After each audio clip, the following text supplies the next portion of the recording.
Hello students, welcome to the second PUC English classes.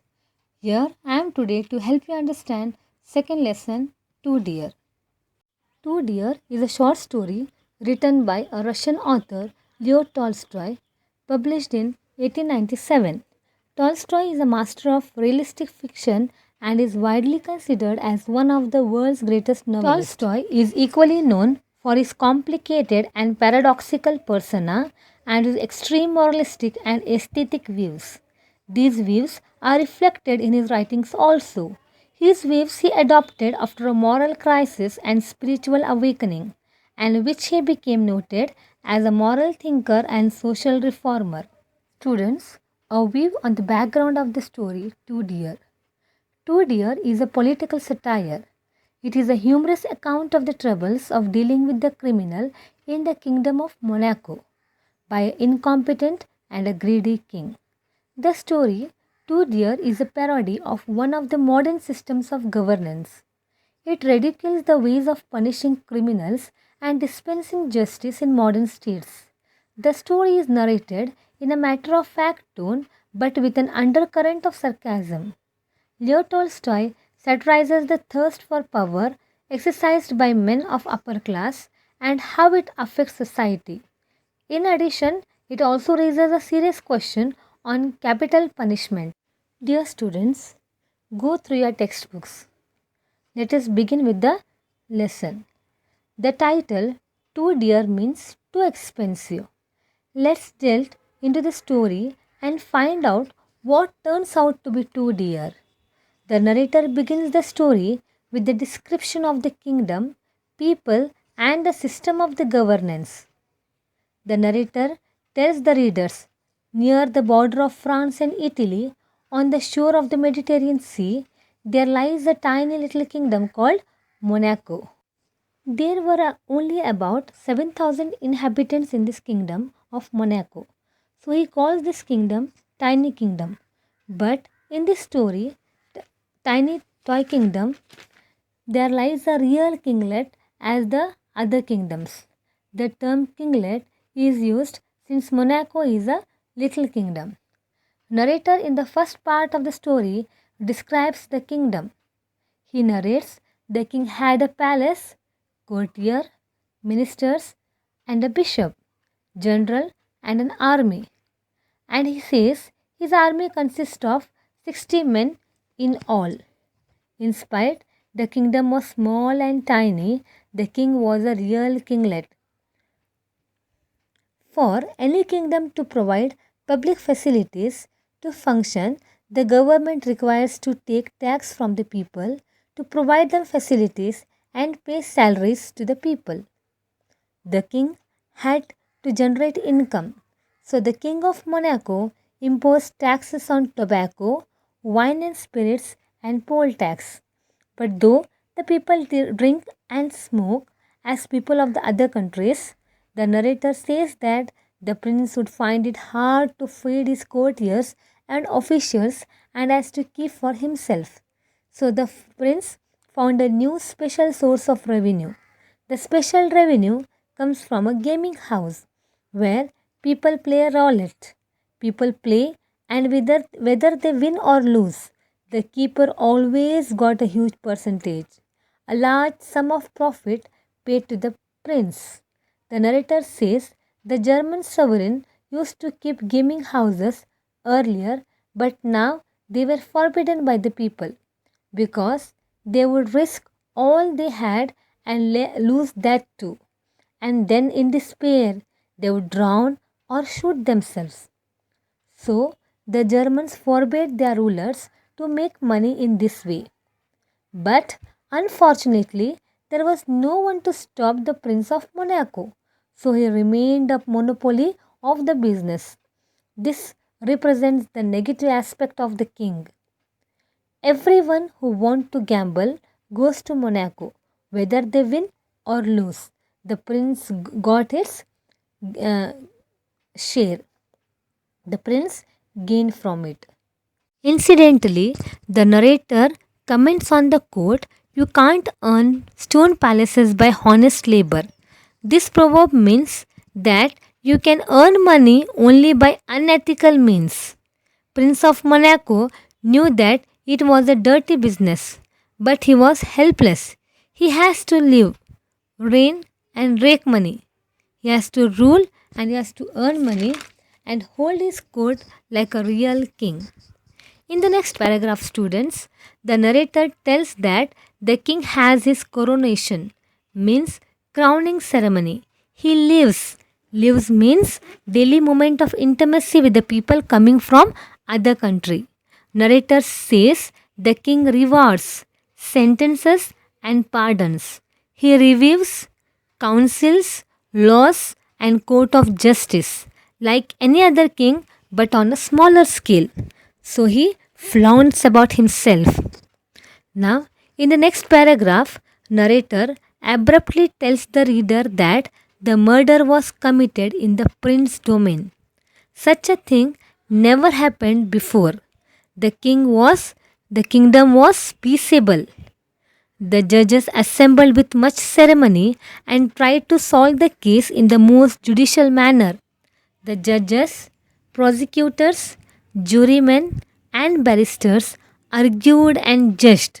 At last, as per the law of kingdom, directs that they condemned the criminal to have his head cut off.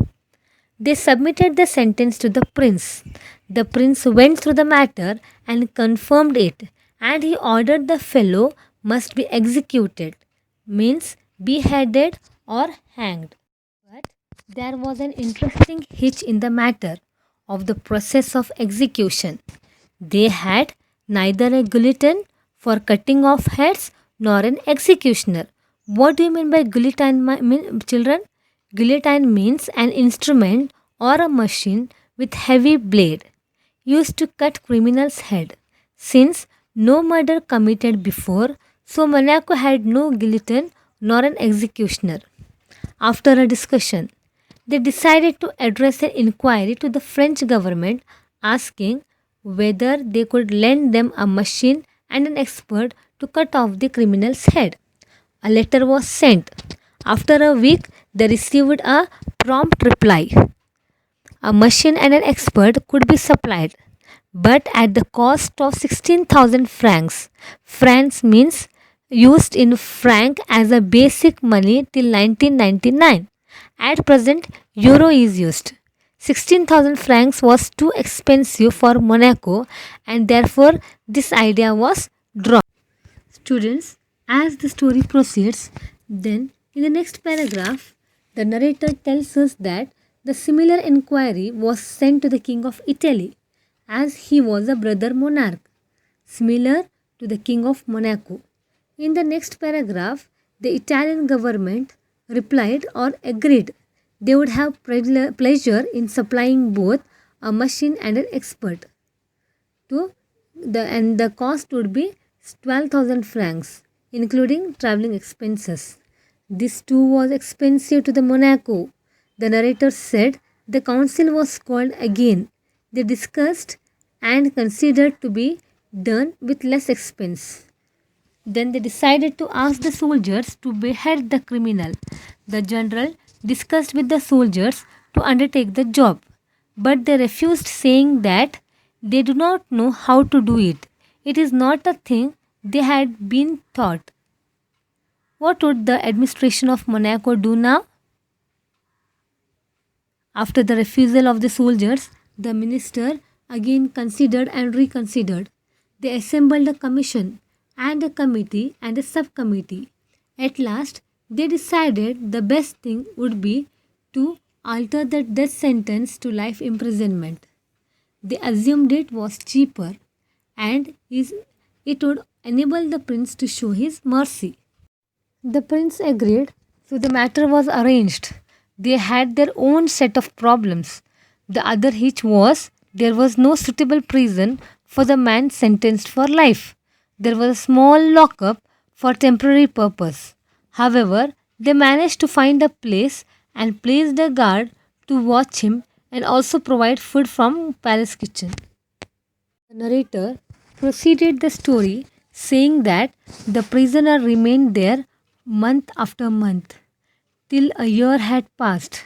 Like any other organization, even Kinglet looked over the account of his income and expenditure and noticed a new item of expenditure. It came to more than 600 francs a year to keep a criminal and a special guard. And the worst thing was the fellow was still young and healthy and might live for more than 50 years. The prince was worried.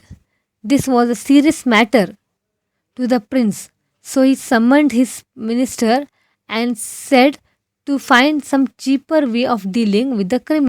As the ministers discussed, one of the ministers said, "Gentlemen, in my opinion, we must dismiss the guard." But the others said, "The fellow will run away."